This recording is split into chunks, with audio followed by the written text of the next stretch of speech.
സ്വാഗതം.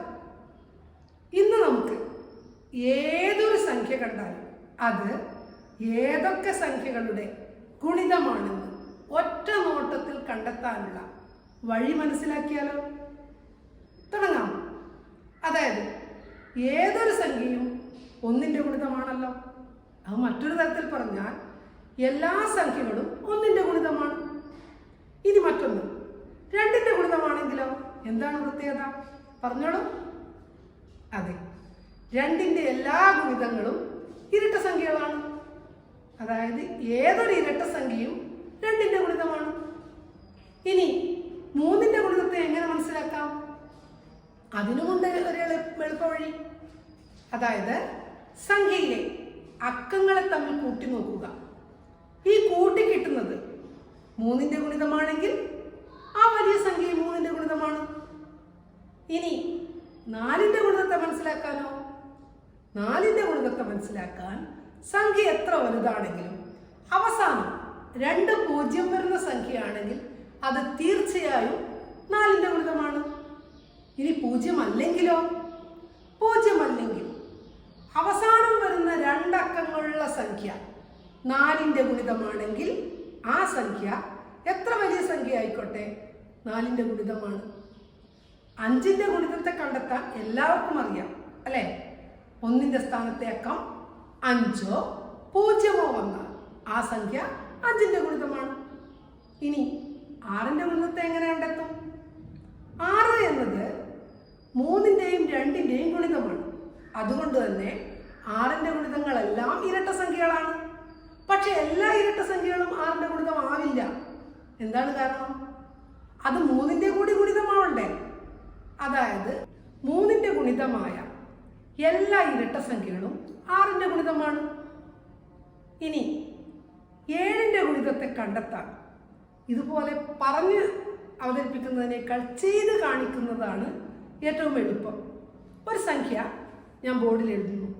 അത് 7ൻ്റെ ഗുണിതമാണോ എന്ന് ചെക്ക് ചെയ്യാനുള്ള മാർഗം നമുക്ക് നോക്കാം. സംഖ്യ ഇതാണ് 469. ഈ സംഖ്യ 7ൻ്റെ ഗുണിതമാണോ എന്ന് ഹരിച്ചു നോക്കാതെ കാണാൻ ഉള്ള എളുപ്പ വഴി 1ൻ്റെ സ്ഥാനത്തെ അക്കത്തെ ഇരട്ടിയാക്കുക. ഇവിടെ 1ൻ്റെ സ്ഥാനത്തെ അക്കം 9 ആണല്ലോ. 9നെ ഇരട്ടിയാക്കിയാൽ 18. ഈ 18 ബാക്കിയുള്ള സംഖ്യയിൽ നിന്ന് കുറക്കുക. അതായത് 9ൻ്റെ ഇരട്ടി 18നെ 46ൽ നിന്ന് കുറക്കുന്നു. 46ൽ നിന്ന് കുറച്ചാൽ നമുക്ക് കിട്ടുന്നത് 28 ആണ്. 28 7ൻ്റെ ഗുണിതമാണല്ലോ. ഇങ്ങനെ കുറച്ച് കിട്ടുന്നത് ഒന്നുകിൽ 0 അല്ലെങ്കിൽ 7ൻ്റെ ഗുണിതമാണെങ്കിൽ ആ സംഖ്യ മുഴുവനും 7ൻ്റെ ഗുണിതമായിരിക്കും. ഇനി ഇതും അറിയാത്തൊരു കുട്ടിയുണ്ടെന്ന് കരുതിക്കോളൂ. ആ കുട്ടി 8നെ ഇരട്ടിയാക്കി ഇപ്പുറത്തുള്ള അക്കം 6ആണ്, 2 ആണല്ലോ. ഇവിടെ 16, ഇവിടെ 2. 16ഉം 2ഉം തമ്മിലുള്ള വ്യത്യാസം കാണുന്നു. അത് 14 ആണ്. 14 7ൻ്റെ ഗുണിതമാണ്. ഇങ്ങനെയാണ് 7ൻ്റെ ഗുണിതത്തെ കാണാനുള്ള മാർഗം. 1ൻ്റെ സ്ഥാനത്തെ അക്കത്തെ ഇരട്ടിപ്പിക്കുക, ബാക്കിയുള്ള സംഖ്യയിൽ നിന്ന് കുറക്കുക. ഇങ്ങനെ കുറച്ച് കിട്ടുന്നത് 0മോ 7ൻ്റെ ഗുണിതമോ ആണെങ്കിൽ ആ സംഖ്യ 7ൻ്റെ ഗുണിതമാണെന്ന് ഉറപ്പിക്കാം. ഇനി 8ൻ്റെ ഗുണിതത്തെ കണ്ടെത്താൻ എങ്ങനെ?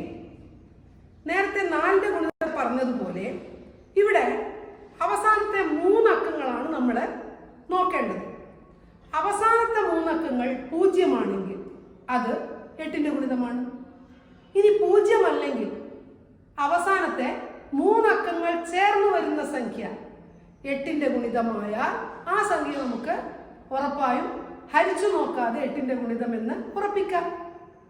9ൻ്റെ ഗുണിതം കാണാനോ വളരെ എളുപ്പമാണ്. അക്കങ്ങൾ കൂട്ടി നോക്കുക. അക്കങ്ങൾ കൂട്ടി നോക്കി കിട്ടുന്ന അക്കങ്ങളുടെ തുക 9ൻ്റെ ഗുണിതമാണെങ്കിൽ നിശ്ചയമായും ആ സംഖ്യയെ 9 കൊണ്ട് ഹരിച്ചാൽ ശിഷ്ടം 0 ആയിരിക്കും. അതായത് അത് 9ൻ്റെ ഗുണിതമായിരിക്കും. ഇനി 10ൻ്റെ ഗുണിതത്തെ കണ്ടെത്താനോ വളരെ എളുപ്പമാണ് അല്ലേ? അവസാനത്തെ അക്കം 0 ഏതൊരു സംഖ്യയും അത് 10ൻ്റെ ഗുണിതമാണ്. ഇനി 11ൻ്റെ ഗുണിതത്തെ കണ്ടെത്താനും നമ്മൾ പഠിക്കണ്ടേ? ഇനി അത് ഉദാഹരണങ്ങളിലൂടെ പറഞ്ഞു തരാം. ഉദാഹരണമായി 3663. ഈ സംഖ്യ 11ന്റെ ഗുണിതമാണോ എന്ന് കാണാൻ നമ്മൾ ചെയ്യേണ്ടത് ഒന്നിടവിട്ട സംഖ്യകളെ കൂട്ടി അക്കത്തുക കാണുന്നു. അതായത് ഇവിടെ ഒന്നിടവിട്ട സംഖ്യ 3, 6, ഇത് കൂട്ടിയാൽ 9 ആണ്. മറ്റൊരു ഒന്നിടവിട്ട സംഖ്യകൾ 6 കൂട്ടണം 3 = 9 കിട്ടി. ഇങ്ങനെ കിട്ടുന്ന അക്കത്തുകകളുടെ വ്യത്യാസം 0 11ന്റെ ഗുണിതമോ ആണെങ്കിൽ ആ വലിയ സംഖ്യ 11ന്റെ ഗുണിതമാണെന്ന് ഉറപ്പിക്കാം. ഹരിക്കാതെ തന്നെ നമുക്ക് പറയാൻ പറ്റും. ഓക്കെ ആണല്ലോ? ഇനി ഒരു ഉദാഹരണത്തിലൂടെ ഇവയൊക്കെ നമുക്ക് പറഞ്ഞു നോക്കാം. ഒരു സംഖ്യ വെച്ച് നമ്മൾ ഇത്ര നേരം പറഞ്ഞത് ശരിയാണോ എന്ന് പരിശോധിക്കാം. അതായത് ആ സംഖ്യ ഏതിൻ്റെയൊക്കെ ഗുണിതമാണെന്ന് ഒറ്റ നോട്ടത്തിൽ കണ്ടെത്താം. അല്ലെ? സംഖ്യ ഇതാണ്: 13,860. നോക്കോളൂ, ഏതൊരു സംഖ്യയും 1ന്റെ ഗുണിതമാണെന്ന് അറിയാമല്ലോ. അതുകൊണ്ട് തന്നെ 1 എഴുതിക്കഴിഞ്ഞു. ഇനി ഇത് ഒരു ഇരട്ട സംഖ്യയാണ്. അതുകൊണ്ട് തന്നെ 2ന്റെ ഗുണിതമാണ്.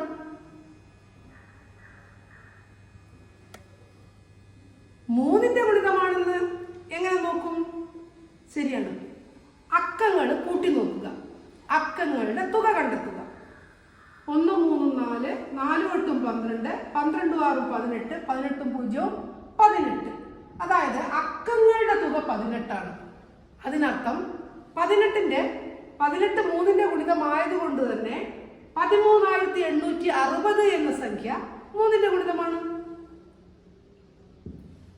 4ന്റെ ഗുണിതമാണോ എന്ന് പരിശോധിക്കാൻ അവസാനത്തെ 2 അക്കങ്ങൾ ചേർന്ന് വരുന്ന സംഖ്യ ആണല്ലോ നോക്കേണ്ടത്. ഇവിടെ ആ സംഖ്യ 60 ആണ്.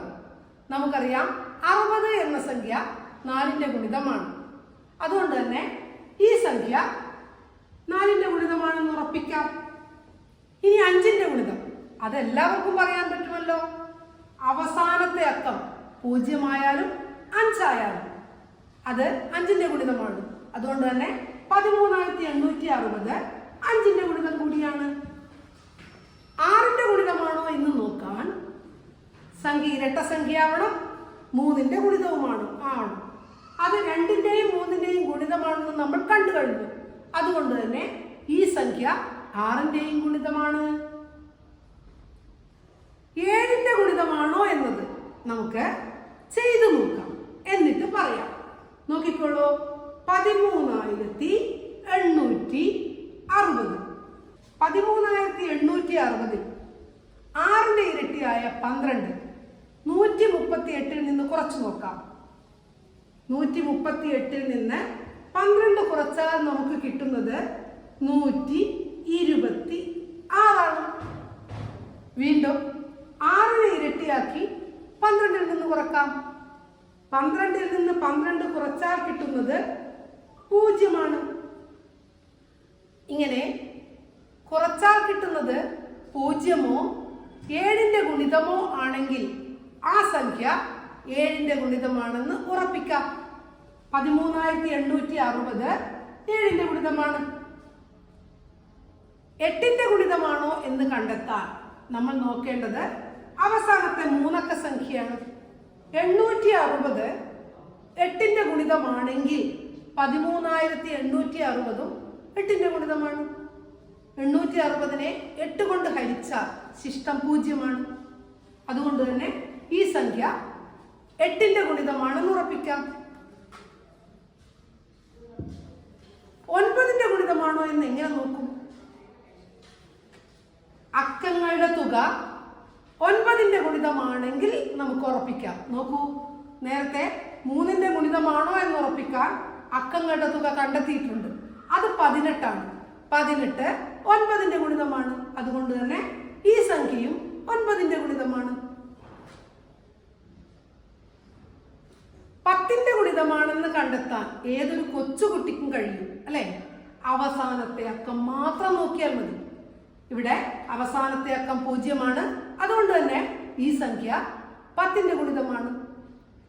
അടുത്തത് 11ന്റെ ഗുണിതമാണോ എന്ന് ചെക്ക് ചെയ്യലാണ്. 11ന്റെ ഗുണിതമാണോ എന്ന് നോക്കാൻ ഒന്നിടവിട്ട അക്കങ്ങളുടെ തുകകളുടെ വ്യത്യാസം കാണുകയാണ് വേണ്ടത് അല്ലെ?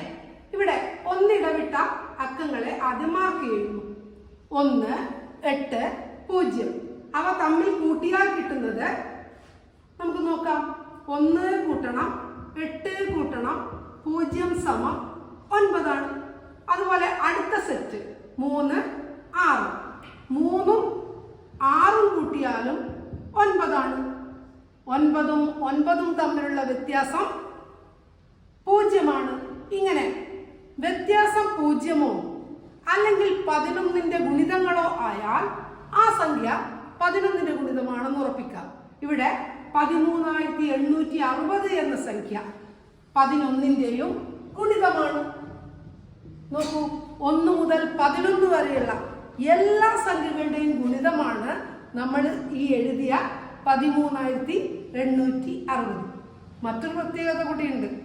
ഈ സംഖ്യ 1 മുതൽ 11 വരെയുള്ള എല്ലാ സംഖ്യകളുടെയും ഏറ്റവും ചെറിയ പൊതു ഗുണിതവുമാണ്. ഇപ്പോൾ 2 കാര്യങ്ങൾ പഠിച്ചു അല്ലേ? നിങ്ങൾക്കുള്ള ഒരു ഹോംവർക്ക് ഞാൻ തരുന്നതാണ്. ആ ഹോംവർക്കിൽ പല സംഖ്യകളും തരും.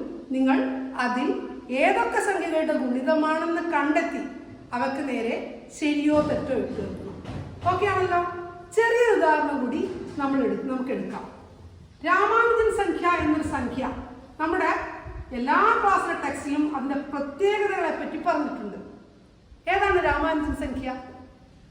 1729. ഈ സംഖ്യ ഏതിൻ്റെയൊക്കെ ഗുണിതമാണെന്ന് പെട്ടെന്ന് പറഞ്ഞോളൂ. യെസ്, 1ന്റെ ഗുണിതമാണ്, 2ന്റെ ഗുണിതമല്ല, 3ന്റെ ഗുണിതമാണോ? നോക്കാം. 1, 7, 8, 2, 10, 9, 19. 3ന്റെ ഗുണിതമല്ല. 4ന്റെ ഗുണിതമാണോ? 29 4ന്റെ ഗുണിതമല്ല. 5ന്റെ ഗുണിതമാണോ? അല്ല. അവസാനത്തെ അക്കം 9 വന്നതുകൊണ്ട് 5ന്റെ ഗുണിതവുമല്ല. 6ന്റെ ഗുണിതമാണോ? അല്ല, കാരണം ഇരട്ട സംഖ്യ അല്ല. 3ന്റെ ഗുണിതവുമല്ല. അപ്പൊ ഇത് 6ന്റെ ഗുണിതവുമല്ല. 7ന്റെ ഗുണിതമാണോ എന്ന് നോക്കാം. 1729 9ന്റെ ഇരട്ടി 18. 172 കുറക്കണം 18 എത്രയാണെന്ന് നോക്കാം. ഇവിടെ 4, 5, 1. ഇനി 4ന്റെ ഇരട്ടി 8. കുറച്ചാ കിട്ടുന്നത് 7. നോക്കോളൂ, കുറച്ച് കിട്ടുന്നത് 0 7 വന്നാൽ അത് 7ന്റെ ഗുണിതമാണ്. 1729 7ന്റെ ഗുണിതമാണ്. ഇനി 8ന്റെ ഗുണിതമാണോ? അല്ല. കാരണം എന്താണ്? 8ന്റെ എല്ലാ ഗുണിതങ്ങളും ഒന്നുകിൽ ഇരട്ട സംഖ്യ ആയിരിക്കണം. ഇതൊരു ഇരട്ട സംഖ്യ അല്ല. അതുകൊണ്ട് തന്നെ ഇത് 8ന്റെ ഗുണിതവുമല്ല. 3 അക്കങ്ങളുള്ള സംഖ്യ നോക്കുകയേ വേണ്ട. 8ന്റെ ഗുണിതങ്ങളെല്ലാം ഇരട്ട സംഖ്യകളാണ്. ഇനി 9ന്റെ ഗുണിതമാണോ? അല്ല. അക്കങ്ങളുടെ തുക 19. 9ന്റെ ഗുണിതമല്ല. 10ന്റെ ഗുണിതമാണോ? അല്ല. അവസാനത്തെ അക്കം 9. അതുകൊണ്ട് 10ന്റെ ഗുണിതവുമല്ല. ഇനി 11ന്റെ ഗുണിതമാണോ? നമുക്ക് നോക്കാം. 1ഉം 3ഉം കൂട്ടിയാൽ 1ഉം 2ഉം കൂട്ടിയാൽ 3. 7ഉം 9ഉം കൂട്ടിയാൽ 16. 16ന് 3 പോയാൽ നമുക്ക് കിട്ടുന്നത് 13. അതുകൊണ്ട് ഇത് 11ന്റെ ഗുണിതവുമല്ല. അപ്പൊ ഈ നമ്മൾ നോക്കിയപ്പോൾ ആകെ കണ്ടത് 1729 എന്നത് 1ന്റെയും 7ന്റെയും മാത്രം ഗുണിതമാണ്. ഇനി നിങ്ങൾക്ക് തരുന്ന ഹോംവർക്കുകൾ നിങ്ങളുടെ രക്ഷിതാക്കളുടെ കൂടെ ഇരുന്ന് രക്ഷിതാക്കളെ സഹായിച്ചാൽ മാത്രം മതി. അവർ ചെയ്യുന്നത് ശരിയാണോ എന്ന് നോക്കിയാൽ മാത്രം മതി. ഈ കണക്കുകൾ മുഴുവൻ നിങ്ങൾ ചെയ്യുക. നിങ്ങൾ മിടുക്കരാവാൻ ഇത്തരം ചെറിയ ചെറിയ ടെക്നിക്കുകളിലൂടെ നമുക്ക് ഇനിയും ക്ലാസ്സുകളിലൂടെ കണക്ക് പഠിക്കാം. Okay, thank you.